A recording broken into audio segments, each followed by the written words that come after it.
오늘 우리가 스가랴서 5장을 읽었습니다. 1절에서 11절까지 나와 있는데요. 두 가지 환상을 기록하고 있습니다. 스가랴가 본 이 두 가지 환상은 여섯째와 일곱 번째의 환상인데, 이 두 가지 환상은 다른 그림입니다마는, 다른 환상입니다마는 강조하는 메시지가 유사합니다. 그가 보았던 여섯째 환상은 날아가는 두루마리 환상이었습니다. 근데 이 두루마리가요, 크기가 나와 있는데 길이가 20규빗, 너비가 10규빗. 우리 미터법으로, 익숙한 미터법으로 환산하면은 길이가 9m, 너비가 4.5m. 그러니까 굉장히 넓고, 길이는 너비에 비해서 길지는 2배 정도 되니까요. 그렇게 날아다니는 두루마리를 환상 가운데 보았다는 거죠. 근데 이 두루마리의 양면에 어떤 글귀들이 기록되어 있는데, 그 글귀들을 보니까 하나님의 천사가 알려줍니다. 사람들의 죄의 목록이 거기에 기록되어 있는 거예요. 그런데 그 기록된 내용들의 큰 주제, 카테고리를 보니까 하나는 도둑질한 죄, 또 다른 하나는 거짓 맹세한 죄가 두루마리 양면에 기록되어 있는 것이죠. 도둑질한 이러한 죄가 가득 9m 길이에 4.5m 너비 기록되어 있고, 반대편에는 거짓 맹세한 죄가 기록되어 있는 것이죠. 여러분, 도둑질한 죄와 거짓 맹세한 죄는 혼자 지은 죄가 아닙니다. 이 죄를 당한 이 죄의 대상자, 즉 이웃과 관계되는 거죠. 다른 사람의 물건을 훔친 게 도둑질한 것이고요, 다른 사람들의 앞에서 거짓 맹세하는 것, 이 두 가지는 이웃과의 관계에서 상대방에게 치명적인 상처를 주는 그러한 죄였던 것이지요. 도둑질한 죄는 물적인 피해를 끼치는 겁니다. 거짓 맹세한 죄는 정신적인 피해를 끼치는 거죠. 누군가 자꾸 말만 하면 거짓말하고 과장하고 진실이 아닌 것을 말하면은 사람은 어떤 생각이 드나요? 사람들의 말을 신뢰하지 못합니다. 이 사람 말도 거짓 같고 저 사람 말도 진실되지 않고, 하늘과 땅의 이름으로 맹세를 하더라도 이 사람 말은 아닌 것 같고, 이게 정신적인 그런 피해를 갖는 것이죠. 불신을 갖게 하는 것입니다. 제 주변에도 그런 분들이 간혹 있어요. 분명히 이분이 진실을 말한다고 본인은 말하는데 느끼기에 진실처럼 안 느껴지는 거예요. 너무 과장을 많이 하니까 분명히 사실을 말하는 것 같은데 이게 사실인지 아닌지 제가 헷갈리게 만드는, 이 어떤 면에서 보면 거짓 맹세한 죄의 후유증이라고 할 수가 있죠. 불신하게 만드는 겁니다. 도둑질도 마찬가지죠. 도둑질 당한 그런 피해를 입은 경험이 많은 사람들은 사람들을 의심하게 됩니다. 물질적인 피해를 입다 보니까 누가 들어오면은 혹시 저 사람이 내 물건을 훔쳐가지는 않을까, 그런 의심이 생기는 것입니다. 날아가는 이 양면의 두루마리에 이와 같은 죄악이 이웃에게 정신적으로 물적으로 피해를 준 그러한 죄의 목록이 기록되어 있었다는 것이지요. 그런데 여러분, 하나님께서는 어떤 종류의 죄이든지 그것을 그대로 두지 않으십니다. 확실하게, 엄격하게 다루고 계시지요. 사랑과 자비가 풍성한 하나님이시지만은 죄에 대해서는 그저 덮어주거나 넘어가는 일이 없다라는 겁니다. 왜냐하면 숨겨진 죄가 오래 가면 갈수록 자신뿐만 아니라 공동체에 악한 영향력을 주기 때문에 하나님은 죄에 대해서 엄격하신다는 겁니다. 하나님으로부터 멀어진 죄뿐만 아니라 이웃에게 범한 죄까지 낱낱이 주님께서는 다루고 계심을 잊지 말아야 합니다. 왜냐하면 우리에게 죄의 문제가 해결되지 아니하면 하나님의 거룩한 백성으로 살아갈 수가 없기 때문이지요. 하나님께서 죄를 엄격하게 다루신다는 것은 우리로 하여금 하나님의 백성된 우리가 어떻게 죄를 대해야 할 것인지 우리의 태도에 대하여 가르쳐주고 있습니다. 성경의 몇 구절을 보면요, 데살로니가전서 5장 22절 이렇게 말합니다. 악은 어떤 모양이라도 버리라. 악은 어떤 모양이라도 버리라 라고 말하고 있습니다. 허용하지 말라는 것이지요. 악에 대하여 타협하지 말라고 강하게 명하고 있는 내용입니다.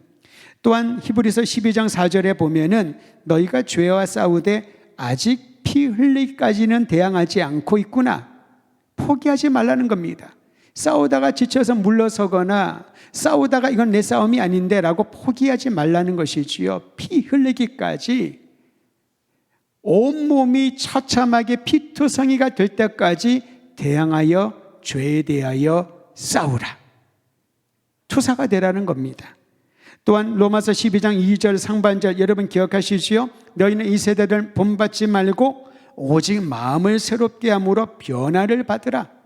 죄악된 습관을 제거하고 하나님의 성품을 닮아가기를 애쓰라. 즉 성령의 거룩한 역사로 내 삶을, 내 기질을, 내 체질을 바꾸어라. 죄에 대한 우리가 어떠한 태도를 가져야 할 것인지를 가르쳐주고 있습니다. 근데 문제는 이와 같은 죄를 우리의 힘으로 능히 감당할 수 있는 능력이, 지혜가 없다라는 것이죠. 그러다 보니까 소심하게 됩니다.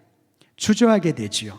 그러나 성도 여러분, 하나님께서는 우리의 연약함을 아십니다. 내 자신의 죄, 나의 자범죄 하나도 도무지 조절할 수 있는 능력이 없는 것을 아시기에 우리 모두의 죄악의 문제를 해결하기 위하여 주님이 택하신 방법은 독생자 예수 그리스도를 내어주시는 겁니다. 여러분과 저의 모든 인류의 죄악을 우리의 공로와 노력으로 도무지 해결할 수 없는 이 모든 죄악을 예수 그리스도의 십자가의 능력으로 깨끗하게 해결하여 주심을 믿으시기를 바랍니다.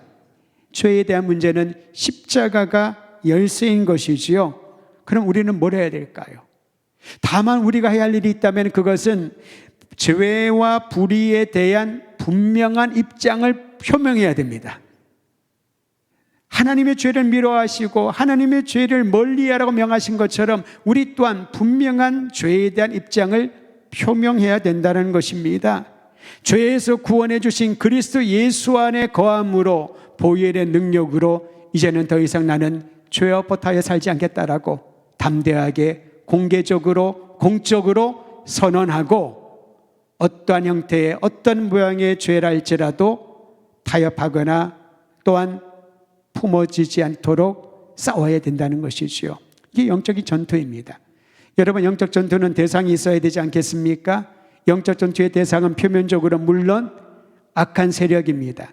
하늘에 속한 모든 권세들, 하나님을 대적하는 악의 영들입니다. 그런데 여러분, 그것들을 우리가 눈으로 볼 수가 있습니까? 그것들을 손으로 만지고 우리의 대상으로 확정시킬 수 있을까요?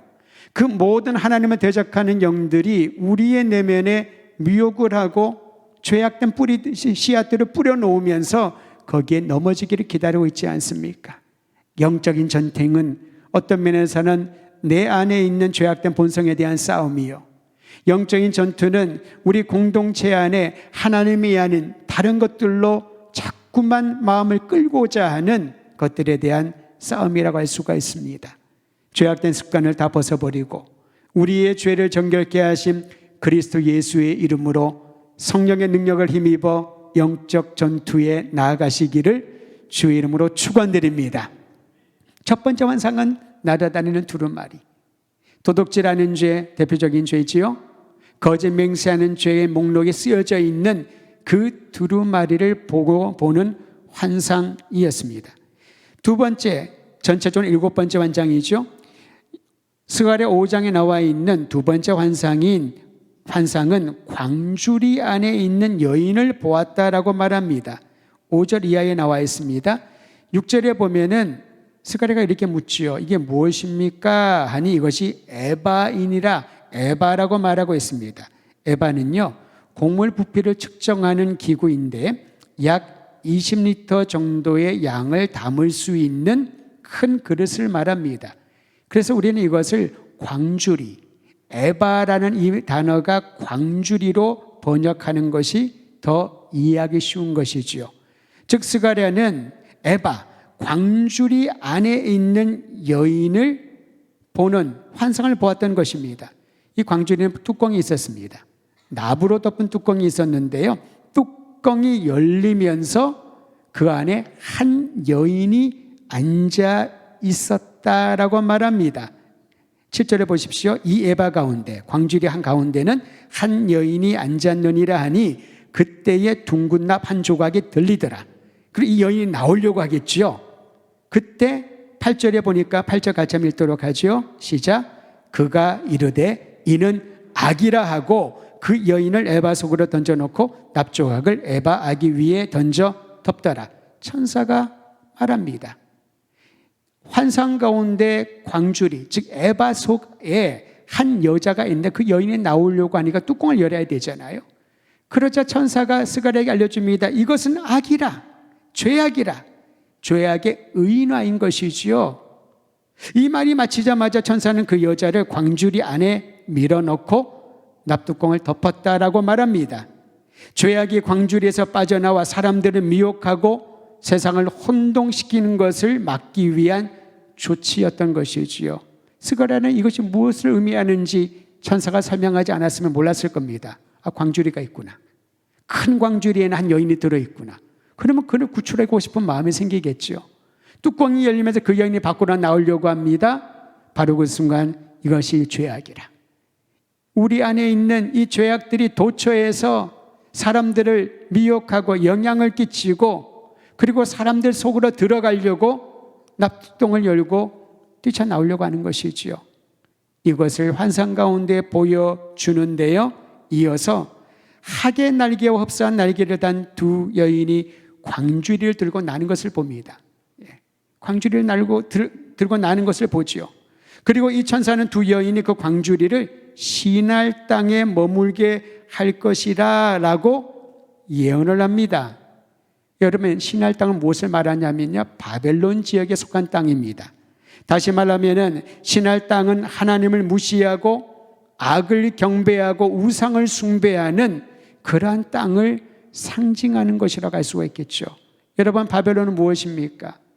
역사적으로는 강력한 그런 나라 중에 하나였지만은 그 바벨론이 상징하는 바는 하나님을 거역하고 대적하는 악의 중추적인 역할이었던 것이지요. 신할 땅에 머무르게 하겠다. 거기에 터를 덮고 건물을 짓고 거기에 거하게 하겠다. 즉 하나님을 거역하는 자들, 하나님을 경배하지 않고 악을 숭상하는 이들이 있는 그 신할 땅을 환상을 통하여 보여주면서 과거의 악한 습관과 모든 죄악된 생각들을 제거하라고 요청하는 것입니다. 사실 이 환상은 바벨론 포로 이후에 보여준 것이기 때문에 바벨론 포로 생활을 하면서 얼마나 사람들이 본국으로 돌아가고 싶었을까요? 그런데 전부가 돌아가진 않았습니다. 그 중에 돌아간 이들도 70여 년의 이방 생활을 하다 보니까 자기도 모르게 여호와 하나님을 섬기는 동시에 바벨론의 문화와 이방 신을 섬기는 마음들이 그대로 젖어 있는 것을 보게 되죠. 이게 직접적인 그러한 예화가 되는지 모르겠습니다만 오랫동안 불교에 귀의하여 불자로 생활하는 분이 예수님을 믿고 회심을 했대요. 그리고 교회를 다니면서 이제 신앙생활하면 너무너무 기쁜데 처음으로 목사를 본 것이죠. 그래서 목사님이 이렇게 인사했다고 합니다. 아유, 주지 목사님 반갑습니다. 아마 들어본 적이 있으실 거예요. 물론 이분이 담임 목사고 무슨 그런 것들은 잘 이해가 없었고 이 공동체의 교회에 책임이 있는 분이다. 근데 절에서는 누굽니까? 주지 스님이 최고 책임자가 있는 거잖아요. 물론 이것은 그에게 악한 습관이라고 할 수가 없겠습니다만 입에 붙어 있는 거죠. 의식하지 않으면은, 의식하더라도 내 입과 내 행동에서 나오는 것. 죄악의 본성이 바로 그와 같습니다. 나는 죄를 짓지 않아야지, 나는 선하게 살아야지 노력한다고 되던가요? 그렇지 않습니다. 술에 취하면은 술 취한 그런 상태에서 말이 나오고 행동이 나오는 것처럼 우리 안에 스며들어져 있는 과거의 습관들과 행동 등은 자신도 모르게 그때 나타나는 것이지요. 그 부분을 그대로 두지 말라는 겁니다. 그것을 제거하여라. 그것을 다 모아서 불태워버려라. 악습을 버리고 그리고 하나님께로 돌아오라라는 겁니다. 악습을 버리지 않고 하나님께 돌아오면 하나님께 예배를 드리는 동시에 여전히 우상을 숭배하는 정신이 그대로 들어갈 것이요. 예전에 과거의 습관과 악행을 버리지 않고 제거하지 않고 오면은 그 모습과 그 방식대로 그 생각대로 하나님을 예배하면서 나는 제대로 예배드리고 제대로 하나님을 섬기는 사람이라고 착각할 수 있다라는 것입니다. 이 두 환상이 주는 의미가 바로 그것이지요. 하나님께 돌아와 예배를 드리고 포로귀환이 이루어져서 신나게 기쁨으로 돌아왔지만은 여전히 도둑질하는 죄에서 벗어나지 못하고 여전히 거짓 맹세한 것이 입의 습관이 되어져 있고 여전히 내 안에서 이 한 여인이 광주리에서 나오는 것처럼 악한 본성과 습관들이 계속 뛰쳐나오려고 그 상태에 머물러 있다면 오늘 이 말씀을, 이 환상을 본 스가랴처럼 우리의 삶 가운데 하나님을 경외하지 않고 이전에 나에게 익숙해져 버린 모든 관습과 악행들을 하나씩 하나씩 끄집어내서 주님의 도우심을 받아 제거하고 그리고 하나님께 나갈 때 주님의 큰 은혜를 경험하게 될 것이라고 도전하고 있는 것입니다. 바벨론의 그릇된 사상과 종교의 영향을 받은 이들, 그들은 물론 유대 백성이었지만은 그러나 70년의 긴 시간과 문화의 영향력은 그들로 하여금 마치 하나님과 함께 다른 세상 신들을 섬기는 두 주인을 섬기는 그러한 사람으로 변질시켜 놓았다는 것입니다. 이 환상이 우리에게 오늘날 주는 의미가 무엇일까요? 내가 예수 믿는 가정에서 성장하였고 예수님을 믿는 사람으로 수십 년 평생을 살았지만은 여전히 내 안에 바뀌어지지 아니한, 새로워지지 아니한, 성령의 은혜로 거듭나지 아니한, 아직 버리지 못한 옛 습관이 있다면 나의 말과 나의 생각과 내 생활 방식까지도 오늘 이 밤에 주님의 도우심으로 다 제거하고 악습을 버리고 하나님께로 돌아가는 새로운 전환점이 되어야 한다라는 것입니다. 익숙한 생활 방식에서 탈피하여 하나님께 돌아와 주님의 진리의 말씀에 순종하도록 우리가 공적으로 선언하는 것입니다. 여러분, 말씀을 전하기 전에 제가 한 자매의 예를 들지 않았습니까? 나는 예수 믿는 청년입니다. 공적인 선언을 하는 것입니다. 나는 예수님의 구주를 믿는 그리스도인입니다. 나는 주님의 교회를 섬기는 성도입니다. 나는 하나님의 자녀입니다라는 공적인 입장을 표명하고 그 입장에 합당하게 거룩한 주의 백성으로 살아가기로 애쓰고 한 걸음 한 걸음 나아갈 때 나의 힘으로는 넘어지고 또 실패하고 또 다시 넘어질 수 있으나 우리가 구하고 도우심을 구할 때 그 순간 하나님의 놀라운 손길이 한 사람 한 사람을 손잡아주고 이끌어 주실 것을 믿으시기를 바랍니다. 오늘 그러한 마음으로 이 말씀을 의지하여 함께 기도하도록 합시다. 여러분, 그저 변함없는 동일한 습관적인 신앙생활을 한다면 얼마나 우리가 지루하고 힘이 들까요? 그런데 놀라운 것은 날마다 하나님의 말씀이 내 가슴을 뛰게 하고 성령의 은혜가 내 가슴을 불태우고 그리고 하나님의 도우심이 늘 함께 하심을 믿고 살아간다면 오늘이 내 인생의 최고의 날, 내일은 또 다른 최고의 날, 그 다음 날은 더 놀라운 최고의 날을 허락하여 주실 것이라는 기대감을 가지고 살아가지 않겠습니까?